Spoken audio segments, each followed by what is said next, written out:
Students, today we'll discuss the topic how does the parliament control the executive. It means that parliament कैसे executive को control करती है. We had discussed that we have a separation of power, all the three organs, legislature, executive, judiciary, they all check each other. तीनों एक दूसरे को check करते हैं.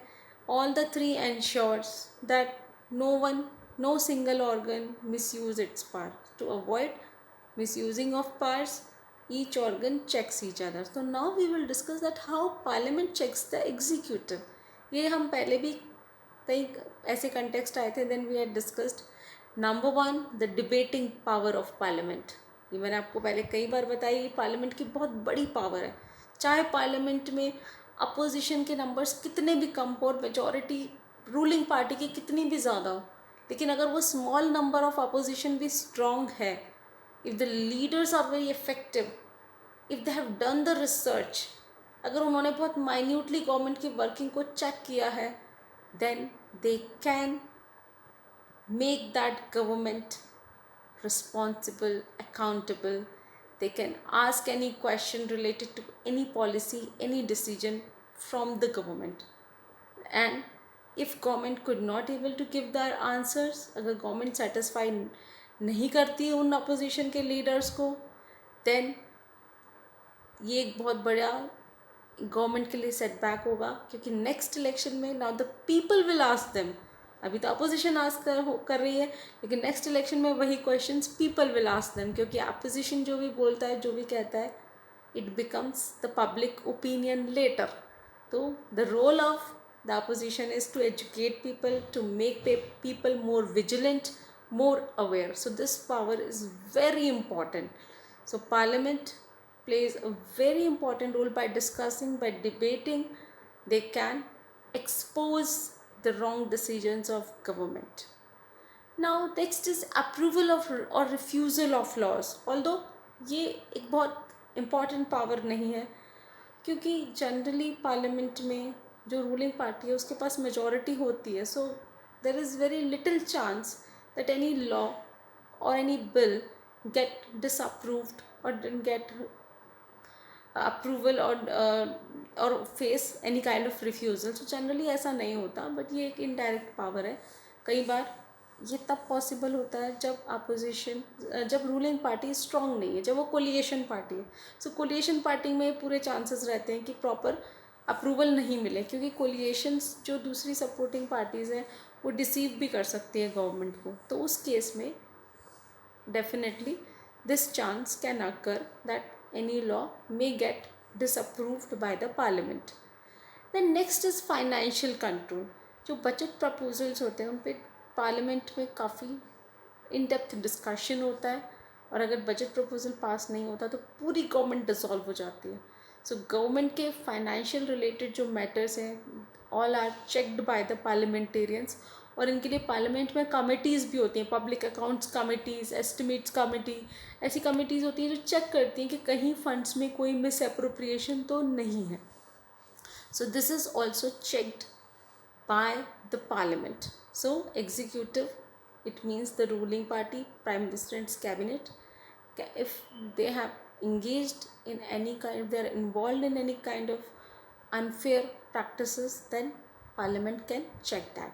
Now finally the last point is related to the no confidence motion. ये motion कई बार पास होता है. इस motion को भले ही अगर opposition के पास बहुत ज़्यादा votes नहीं हैं तो भी नो कॉन्फिडेंस मोशन इंट्रोड्यूस करना it self is very effective. ये एक सिम्बॉलिक वे है ऑफ शोइंग द डिससेटिस्फैक्शन.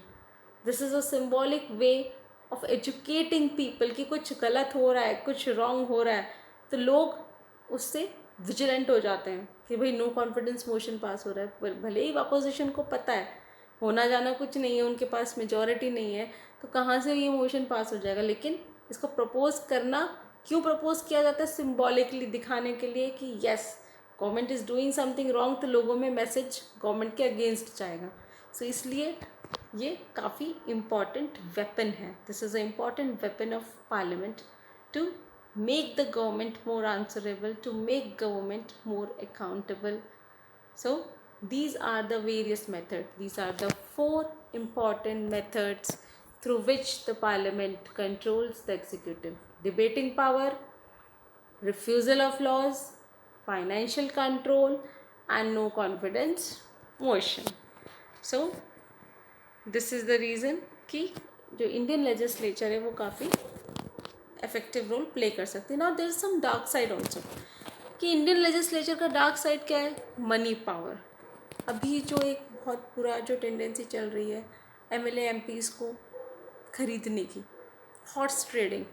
तो ये जो टेंडेंसी है गवर्नमेंट गिराने के लिए, एक दूसरे के एमपी एमएलएस को अपनी पार्टी में मिक्स करने के लिए मनी पावर को यूज़ करना, तो ये एक डार्क साइड है हमारे इंडियन पार्लियामेंट का, which in the present times we are facing. तो these are the challenges which are Indian legislature is facing. Money power, then muscle power.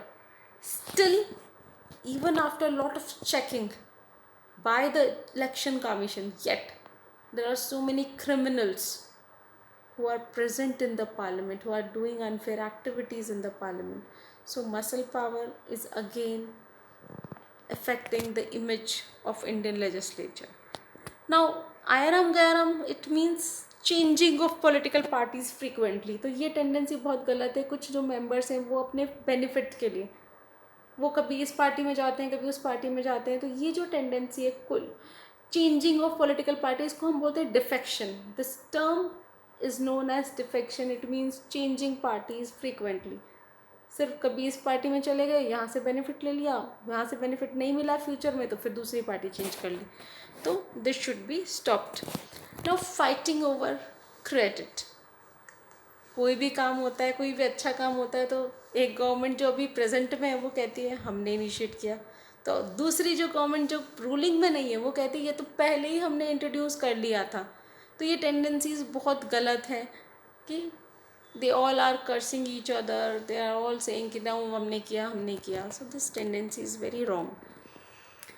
So hopefully that maybe in the past, maybe in the future scenario will change और थोड़ा और mature trends Indian Parliament adopt करे after right to education.